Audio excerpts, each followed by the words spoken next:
ज्येष्ठ शुक्ल पूर्णिमा है और हम सनातन धर्मियों के जो 4 दिशाओं में 4 धाम हैं उनमें जगन्नाथपुरी धाम के आज प्राकट्य का दिन है। आज 3 धामों में उत्सव है। आज ज्येष्ठ पूर्णिमा को कबीरदास जी का जन्मदिन होता है। दूसरा अयोध्या जी में भी उत्सव होता है। अयोध्या जी में जो पवित्र नदी बहती हैं सरयू जी, उनका भी आज प्राकट्य दिवस है। और श्री नीलाचल धाम में, जगन्नाथपुरी धाम में जगन्नाथ भगवान के प्राकट्य का भी आज दिन है। गौर कथा में श्री जगन्नाथ जी की महिमा हम सुनते हैं। और पूर्व दिशा के धाम हैं श्री जगन्नाथ जी, ये कलयुग के धाम। कलयुग के जो ठाकुर जी हैं वो जगन्नाथ जी हैं। वो श्री गौरांग महाप्रभु जी की कृपा से। न कोई वृंदावन को जानता, न कोई राधा कृष्ण की भक्ति को जानता, न उनके कोई नाम कीर्तन को जानता। स्वयं राधा कृष्ण श्री गौरांग महाप्रभु के रूप में प्रकट हुए और आचार्यों के द्वारा संपूर्ण ब्रज वृंदावन का और वृंदावन भक्ति का प्रकाश किया। उन निताई गौरांग का नाम लिए बिना तो राधा माधव का नाम लेने का अधिकार भी किसी का नहीं है। उन निताई गौर की और इस कलयुग के जो ठाकुर हैं जगन्नाथ भगवान, इसलिए गौर हरि ने जगन्नाथ भगवान में विलीन तो हुए ही, महाप्रभु जी अपनी लीला में जगन्नाथपुरी में ही वास किए। आज उन्हीं जगन्नाथ भगवान के प्राकट्य का दिन है। आज ज्येष्ठ पूर्णिमा है और जहां जहां भारतवर्ष में जगन्नाथ जी के मंदिर हैं, कोई भी ऐसा नगर नहीं है भारत में जहां जगन्नाथ जी के मंदिर न हो। तो जहां जहां जगन्नाथ जी हैं, आज साल में एक दिन जगन्नाथ भगवान का अभिषेक होता है।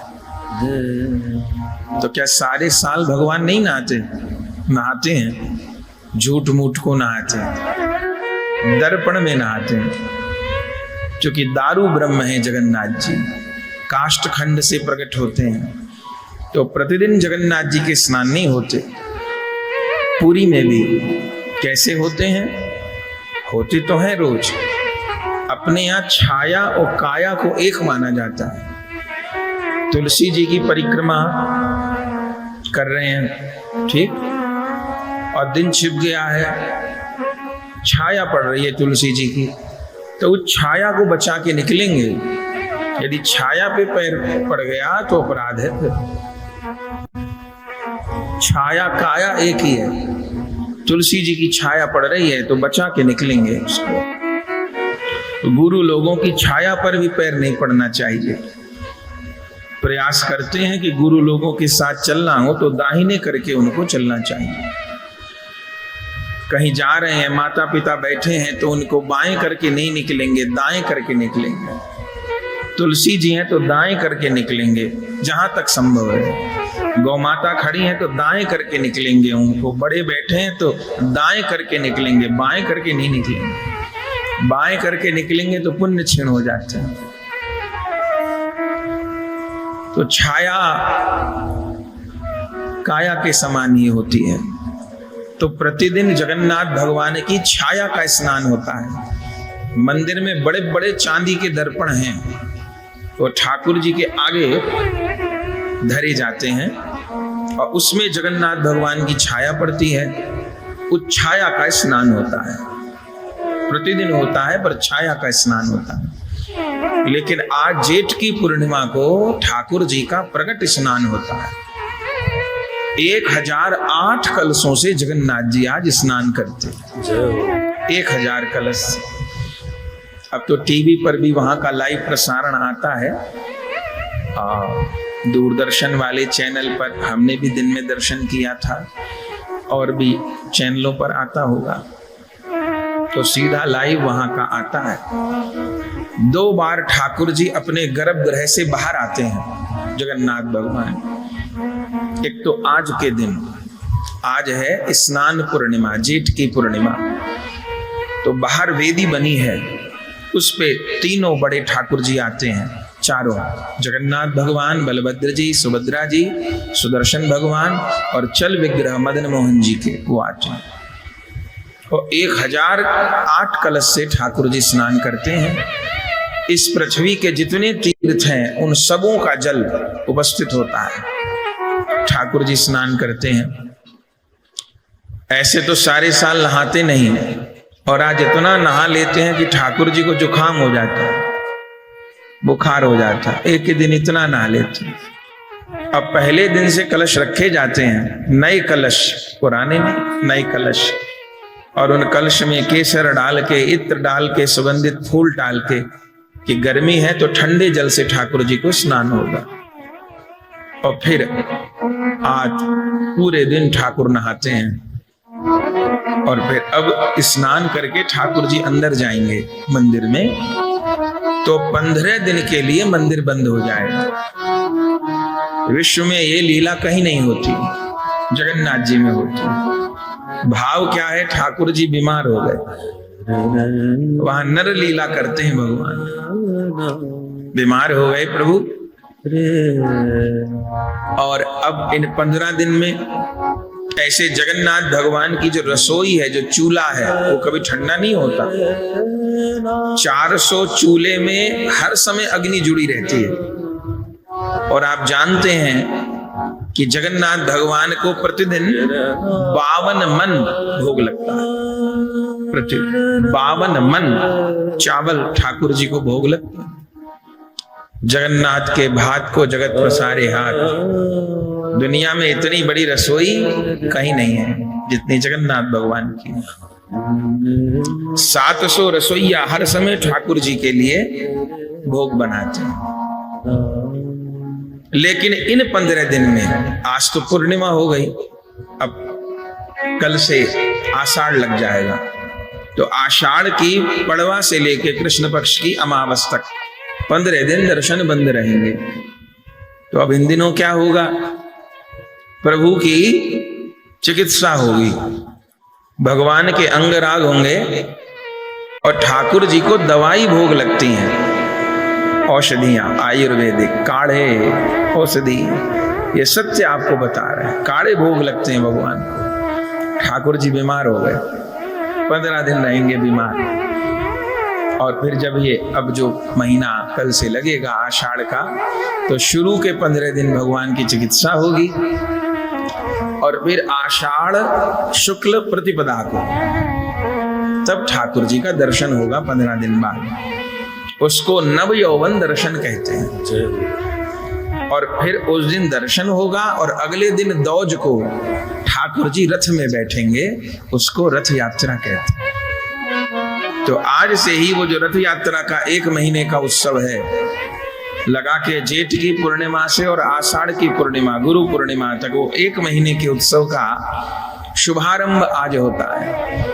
और 17 दिन बाद जगन्नाथ जी रथ में बैठेंगे, और रथ में बैठ करके वृंदावन जाएंगे। वृंदावन कहाँ है? गुड़ीचा मंदिर, जहां ठाकुर जी प्रकट हुए। राजा इंद्रदुम्न और उनकी धर्म पत्नी देवी गुड़ीचा का घर, जहां प्रकट हुए जगन्नाथ जी, वहां जाएंगे ठाकुर जी, और वहां 9 दिन रहेंगे अपनी माँ के पास, मैया के पास, और फिर 9 दिन रह के फिर लौटेंगे रथ में बैठ के। रथ यात्रा इस भारत नहीं, इस विश्व का सबसे बड़ा उत्सव है। बोलते हैं उस मार्ग पर कितने लाख लोग होते हैं उसकी गणना नहीं है। 1 लाख लोग तो जगन्नाथ भगवान का रथ खींचते हैं, और लोग कितने होते हैं वो तो गिनना नहीं जा सकता। हर साल ठाकुर जी के नए रथ बनते हैं। आश्चर्य, केवल लकड़ी से नए रथ बनते हैं, आसमान को छुएं ऐसे रथ बनते हैं। हर साल ठाकुर जी नए रथ में बैठ के और जाते हैं गुड़ीचा मंदिर और फिर दर्शन करके मैया से मिलकर लौटते हैं। फिर वो जो रथ होते हैं वो खोल करके ठाकुर जी के रसोई घर में ईंधन में काम आते हैं। तो आज भगवान के प्राकट्य की तिथि है। आज ही स्नान इसलिए करते हैं कि आज प्रकट हुए। तो जैसे जन्माष्टमी को हम लोग ठाकुर जी को स्नान कराते हैं, पंचामृत कराते हैं, रामनवमी को राम जी का अभिषेक होता है, आज जगन्नाथ भगवान का महाअभिषेक होता है। ठाकुर जी किस बात पर रीझ जाते हैं, क्यों रीझ जाते हैं, एक खबर नहीं लगती। नहीं स्वीकार करते हैं निमंत्रण निप सुयोधन का, दुर्योधन का निमंत्रण स्वीकार नहीं। देखो ये वैष्णव लोग दर्शन करा रहे हैं जगन्नाथ जी के। जय हो श्री जगन्नाथ भगवान की जय हो, शीलाचल धाम की जय। अच्छा ऐसा है क्या, भगवान ने उसको ऐसी पट्टी पढ़ाई कि उसको ऐसा लगने लगा कि नहीं यहाँ गणेश को ही जगन्नाथ कहते हैं। तो उसने कहा ठीक है मैं चलूं, पर कहीं जगन्नाथ गणेश न हुए तो। बड़ा पक्का था वो। तो भगवान भक्त के वेश में थे, उन्होंने कहा ऐसा करो मैं तुमको ले जाता हूं, तुम आंख में पट्टी बांध लो और अगर गणेश हो जगन्नाथ तो पट्टी खोलना और न हो तो मत खोलना। बोले भीड़ बहुत है आज तो। बोले कोई बात नहीं, मैं तुमको ले जाऊंगा। तो ठाकुर जी ही उस गणपति भट्ट को हाथ पकड़ करके ले गए। आंख पे उसने पट्टी बांध रखी थी और जैसे वेदी के पास ले गए तो भगवान ने कहा खोल पट्टी, देख गणेश जी हैं। और वो भी बहुत पक्का था, उसने पट्टी बांध रखी, देखी, बोले टटोल के देखूंगा पहले गणेश जी हैं। गणेश जी तो आ सकते पहचान में। तो जगन्नाथ भगवान को टटोले तो ठाकुर जी की नासिका तो ऊंची होती जगन्नाथ भगवान। तो अब भगवान लीला किए, वो सूंड भी उसको अनुभव हो गई। फिर कान छू के देखे, बड़े बड़े कान, पेट छू के देखा, बड़ा बड़ा पेट, पूरी उसको तसल्ली हो गई। बोली अरे बताओ मैं तो महीने से दर्शन करने नहीं आया, मुझे क्या खबर यहाँ जगन्नाथ जी कहते हैं गणेश जी को। भगवान ने कहा तो सोच क्या रहा, खोल दे पट्टी। अब बेचारे ने खोल दी पट्टी और जो पट्टी खोल दी तो वहां जगन्नाथ जी विराज। अरे ये क्या हो गया, मैं तो देखता नहीं गणेश जी के बिना किसी को। फिर आंख बंद कर ली, फिर पट्टी बांध दी। अरे तुम तो कहते थे गणेश है तो कोई और है। भगवान ने कि फिर धोखा हो गया। फिर छुआ उसने हाथ तो फिर सूंड कान पकड़ में आ जाए। ऐसा 2-3 बार हुआ और आखिर में जब पट्टी खोली तो गणेश रूप और जगन्नाथ रूप, दोनों रूप का भगवान ने उस गणपति भट्ट को दर्शन कराया। और भगवान के जब दिव्य रूप माधुरी का दर्शन किया, वो ब्राह्मण मूर्छित होके गिर पड़ा और जान गया कि भगवत स्वरूपों में भेद नहीं होता। वो जो कुछ भी दिखाई पड़ रहा है जिस भी रूप में, वो सब श्री कृष्ण का ही विलास है। भगवान गीता में कहते हैं सबका मूल मैं ही हूं। जो जिसका भजन करता है, जिस रूप में भजन करता है, उस रूप में उस भक्त की इच्छा पूर्ति मैं ही करता हूं, क्योंकि मूल तो मैं ही हूं सबका। तो उन भक्त का भेद समाप्त हो गया। फिर तो वो जगन्नाथ जी के महान भक्त हो गए। और तब उस भक्त ने भगवान से वर भी मांगा। भगवान ने कहा वर मांगो। तब उस गणपति भट्ट ने यही कहा प्रभु और कोई वर नहीं चाहिए, बस स्नान पूर्णिमा को, जेठ की पूर्णिमा को एक दिन तो आप गणेश वेश धारण करिएगा। तो आज तक ये एकदम खुले में लीला होती है, जहां स्नान करते हैं ठाकुर जी वहीं गणेश जी बनते हैं। और उस गणेश वेश का दर्शन करके सब कृतार्थ होते हैं। बहुत दिव्य दर्शन आज ठाकुर जी का होता है। तो ठाकुर जी के प्राकट्य की आज तिथि है। कहाँ प्रकट हुए हैं इंद्रदुम्न राजा के यहाँ, गुड़ीचा देवी के यहाँ। मूल रूप में जगन्नाथ जी कौन है? श्री राधा प्रेम में विगलित श्री कृष्ण ही जगन्नाथ जी है। कथा तो आपने सुनी होगी, हम सुनाते ही रहते हैं जगन्नाथ जी की चर्चा। द्वारिका जी में एक बार रुक्मणी जी की इच्छा श्री कृष्ण की ब्रज लीला सुनने की हुई।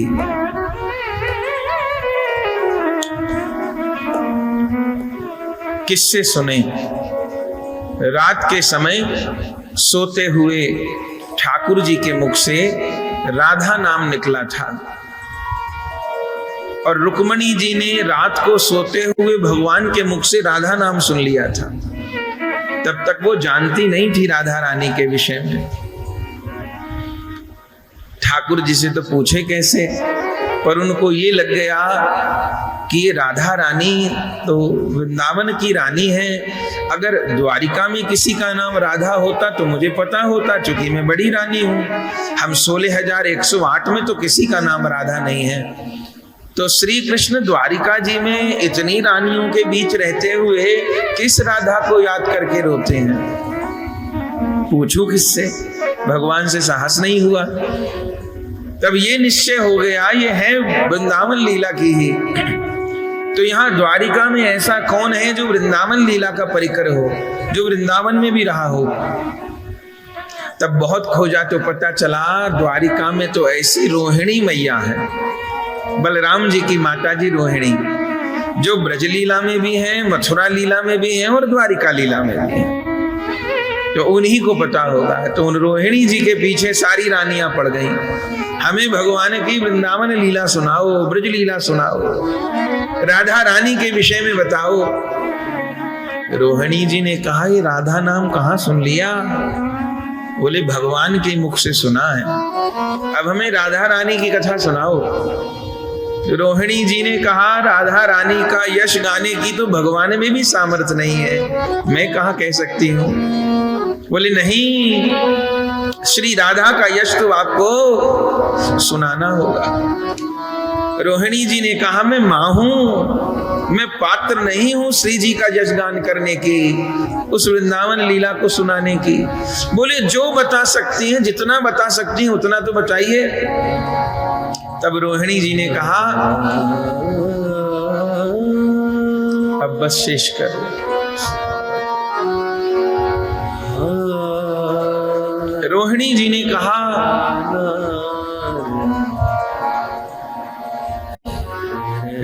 जी ने कहा कि मैं उस लीला को गाऊंगी तो तुमको खबर नहीं है रुक्मणी, द्वारिका की सभा में बैठे हुए श्री कृष्ण व्याकुल हो जाएंगे। अरे उनको नहीं पता लगेगा, जब भगवान सभा में चले जाएंगे, कार्यालय में चले जाएंगे, तब सुनाना। अरे तुझे खबर नहीं रुक्मणी, 100 कोस दूर भी कोई वृंदावन लीला गाएगा, राधा रानी का नाम गाएगा तो श्याम सुंदर बेचैन होके उसके पीछे भागते हैं। तुझको खबर नहीं? अरे नहीं माँ, आपको बात माननी पड़ेगी। अब सांस लगती है रोहिणी जी सबकी, तो क्या करूं? बोले सुनाऊं तो अब कृष्ण बलराम आ गए तो बहुत संकोच हो जाएगा मुझे। तो रुक्मणी जी ने कहा बिल्कुल अंदर वाले महल में चलो और द्वार बंद कर लेंगी, तब आप सुनाना, हम सब बहनें बैठ के सुनेंगी। रोहिणी जी ने कहा आ गए प्रभु तो दरवाजे पे किसी को खड़ा कर दो जो भगवान न आने पाए। तो कौन रोकेगा दरवाजे पे? कोई द्वारपाल सैनिक राजा को तो नहीं रोक सकता, सैनिक को तो हटा देंगे, आ जाएंगे, तो किसको बिठाएं? तब रुक्मणी जी ने कहा मैया मैं अपनी छोटी ननंद को लगाती हूँ इस काम पे, जो भगवान को भी रोक सकती है, भगवान की छोटी बहन। तो सुभद्रा जी को बुलाया, तब तक ब्याह नहीं हुआ था सुभद्रा जी का। और सुभद्रा जी को कहा जी एक काम तो करो हमारा। क्या?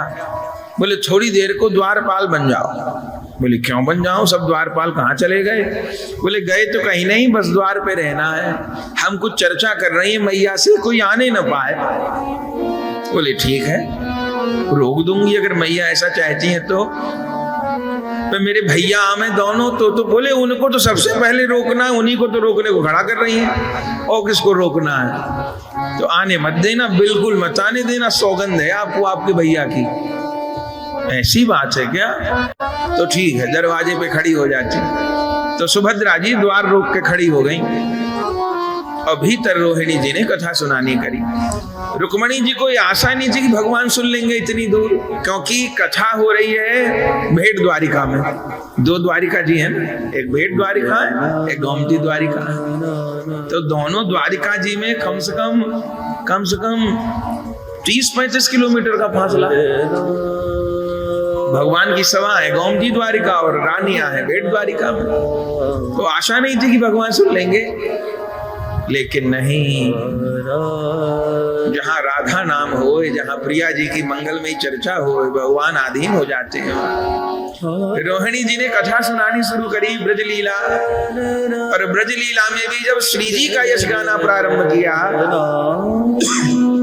भगवान इतनी दूर सभा में बेचैन होने लग गए, व्याकुल होने लग गए, अश्रुपात होने लग गया, स्वेद कंप होने लग गया। वही अवस्था बलराम जी की हुई। दोनों भैया एक दूसरे का मुंह देखे।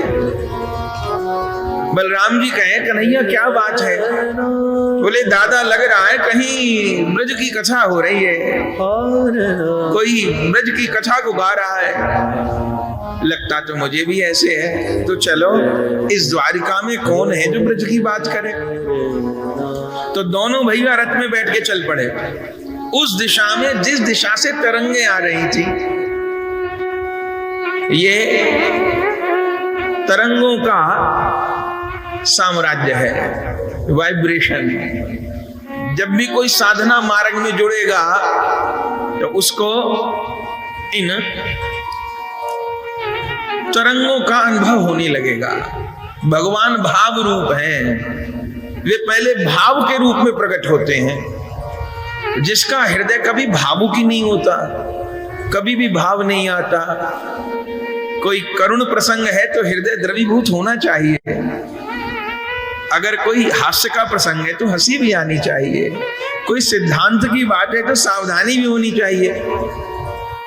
और कोई कोई ऐसे होते हैं बिल्कुल पत्थर जैसे हो गए, कुछ नहीं, चिकना गड़े। अगर भगवान की लीला कथा में चित्त तन्मय नहीं होता, कोई फर्क नहीं पड़ता, तो फिर पत्थर की योनि में जाना पड़ता है। पर्वत भी एक योनि है, 84 लाख योनियों में। पहाड़ भी एक योनि होते हैं, निर्जीव नहीं होते पहाड़। निर्जीव हो तो बढ़ेंगे कैसे? पर्वत बढ़ते हैं तो पर्वत भी योनि होती है।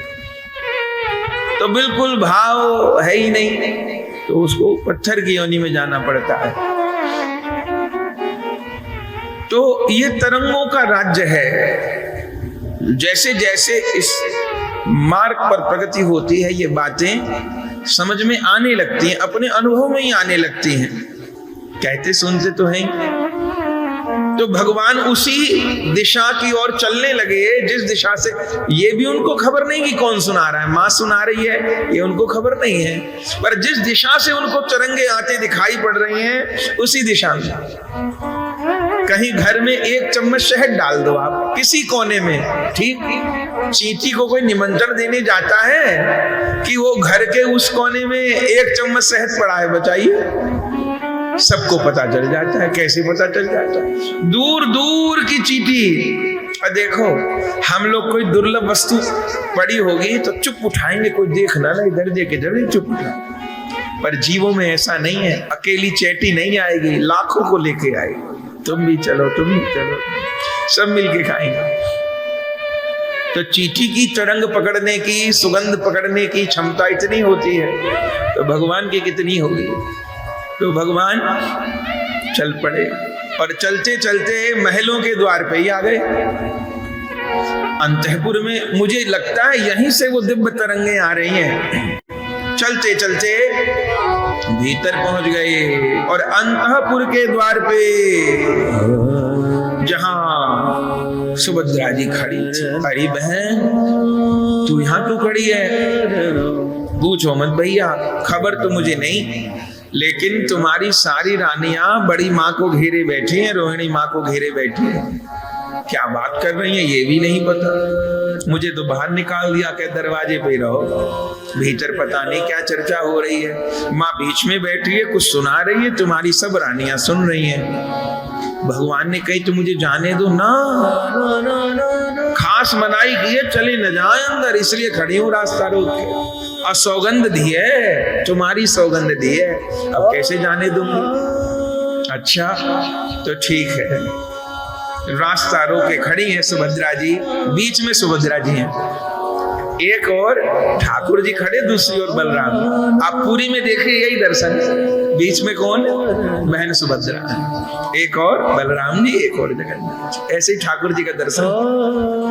तो सुभद्रा जी बीच में खड़ी है, बहन की एक तरफ बलराम जी ठाड़े हो गए, एक तरफ ठाकुर जी ठाड़े हो गए, और क्या कर रहे हैं, अब दीवाल से कान लगा के सुन रहे, भीतर तो नहीं जा सके, दीवार से कान लगा के सुन रहे मैया क्या कह रही है। पहले तो ब्रज लीला कही, फिर रास लीला भगवान की कही, और रास लीला में भी जब श्री जी के विरह का वर्णन किया, जब भगवान रास के बीच में अंतर्धान हो गए, जब श्री जी के विरह का वर्णन किया, हा नाथ रमण पृष्ठ क्वास क्वासी महाभुजो दास्यास्ते कृपणायामे सखे दर्शये सन्निधि में, ये वर्णन किया तो भगवान का अंग द्रवीभूत होने लग गया, द्रवीभूत होने लग गया। श्री जी की लीला को सुन के भगवान द्रवीभूत हुए, 2 बार भगवान द्रवीभूत हुए। एक तो पहले दिन आप सुने भोले बाबा के मुख से कीर्तन सुन के भगवान द्रवीभूत हुए, तो गंगा जी प्रकट भई, और रोहिणी के मुख से श्री जी का जस सुन के भगवान द्रवीभूत हुए, तो कौन बने, श्री जगन्नाथ जी के रूप में प्रकट हुए, द्रवीभूत हुए भगवान, अंग अंग भगवान का गलने लग गया, प्रभु के नेत्र फैल गए, हाथ पांव अंग के भीतर सिकुड़ने लग गए। चरक से बात समझी जा सकती है, इस दुनिया की हर चीज पिघलती है, जो कुछ आप देख रहे हैं हर चीज पिघलती है कि नहीं पिघलती बताइए।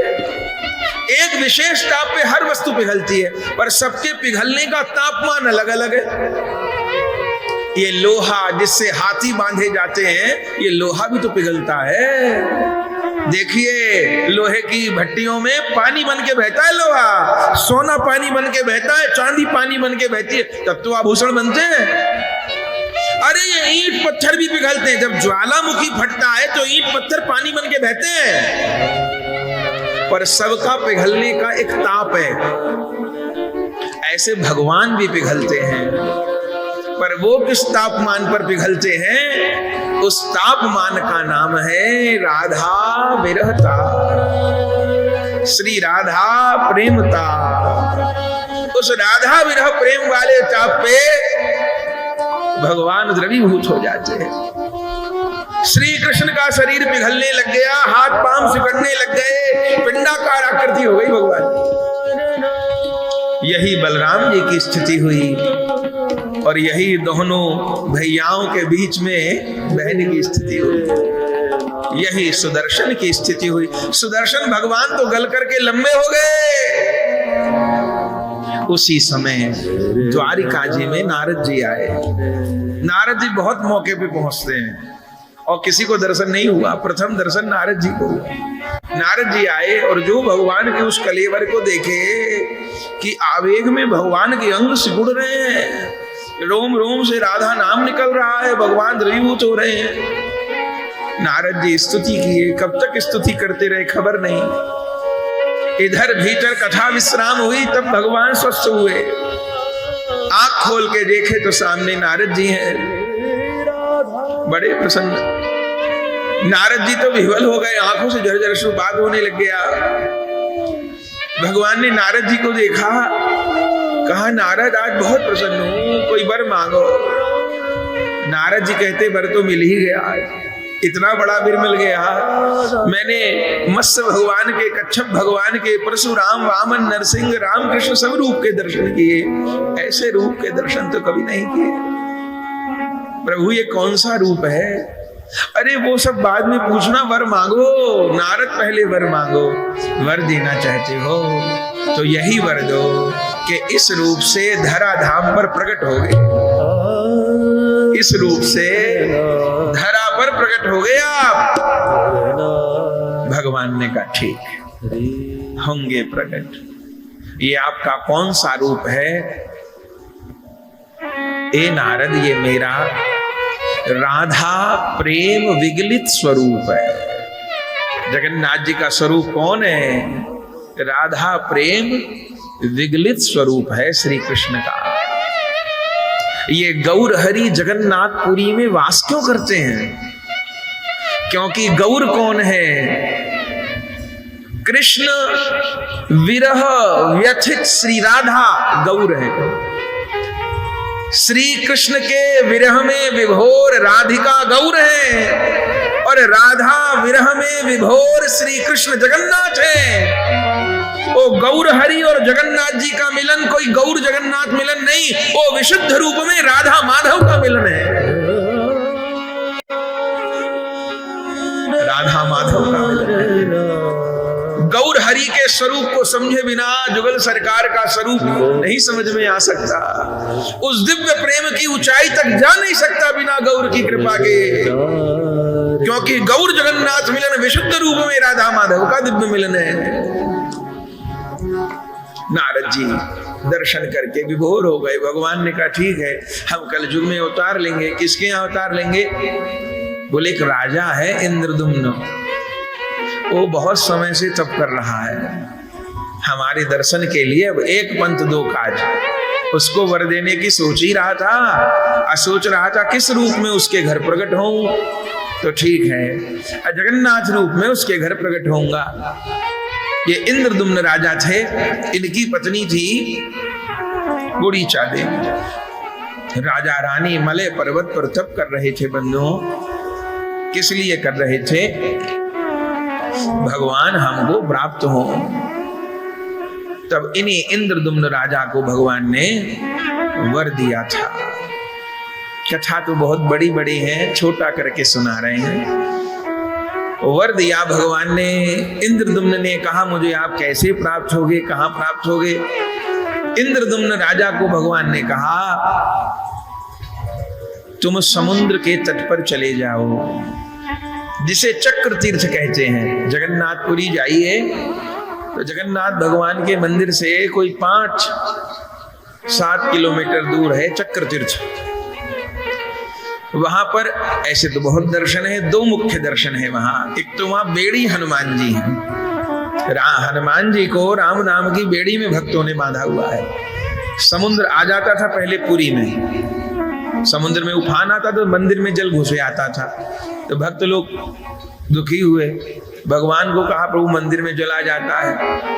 भगवान ने कही ये पुरी के रक्षक तो हनुमान जी हैं, चारों जुग प्रताप तुम्हारा, हनुमान जी को कहो।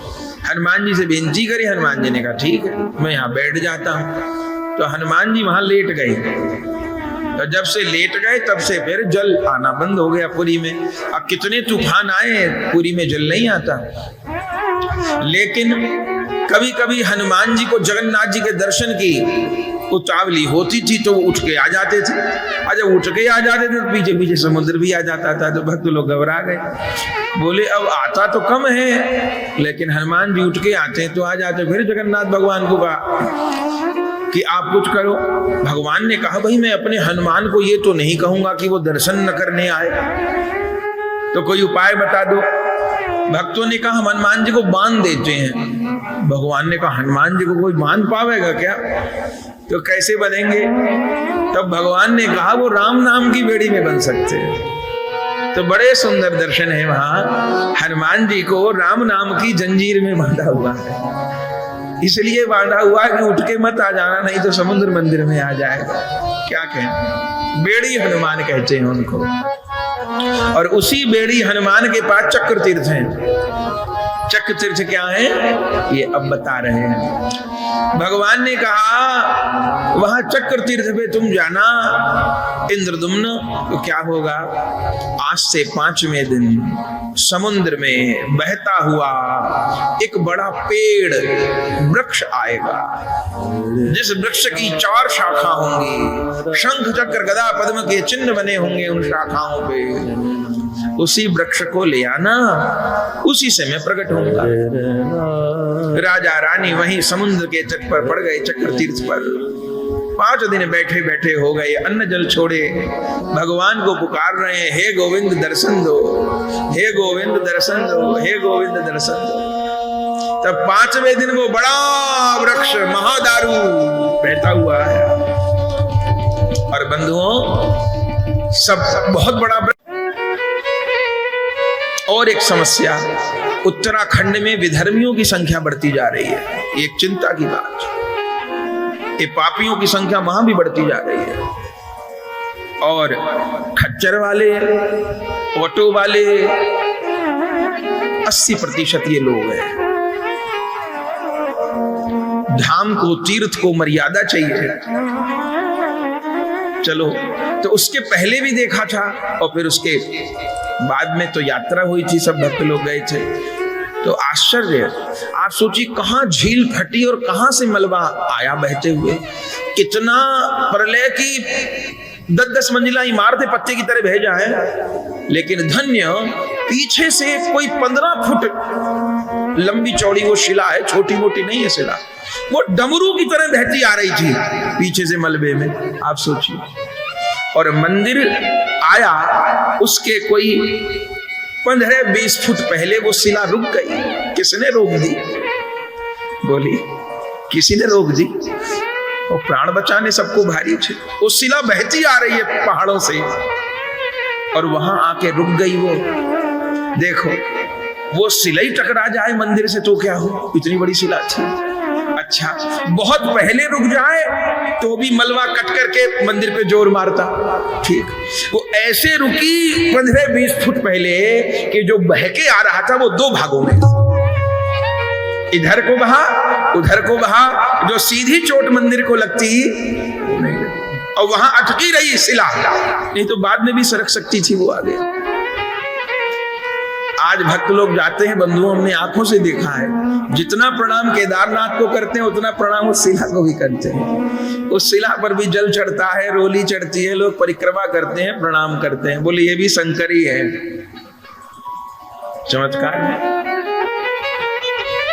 इंद्रदुम्न राजा ने वो जगन्नाथ जी का मंदिर निर्माण कराया। अजूबा है वो मंदिर इस विश्व का, कैसे नील चक्र विराजमान है, अद्भुत महिमा है पुरी की। जगन्नाथ जी के मंदिर प्रकट हुए और फिर श्री ठाकुर जी को ले जाने की तैयारी हुई। तो ठाकुर जी प्रकट हुए पूर्णिमा को, आज के दिन जेठ की पूर्णिमा को, फिर महाअभिषेक हुए और फिर सेवा चली। फिर ठाकुर जी को ले चलने की तैयारी हुई। तब रानी जो थी गुड़ीचा देवी, उन्हीं के नाम पर गुड़ीचा मंदिर है, रोने लग गई। भगवान व्याकुल हो गए। जैसे ठाकुर जी वृंदावन छोड़ के जा रहे तो जसोदा मैया रोने लगी, ऐसे गुड़ीचा मैया रोने लग गई। भगवान ने कहा, मैया रोती क्यों हो?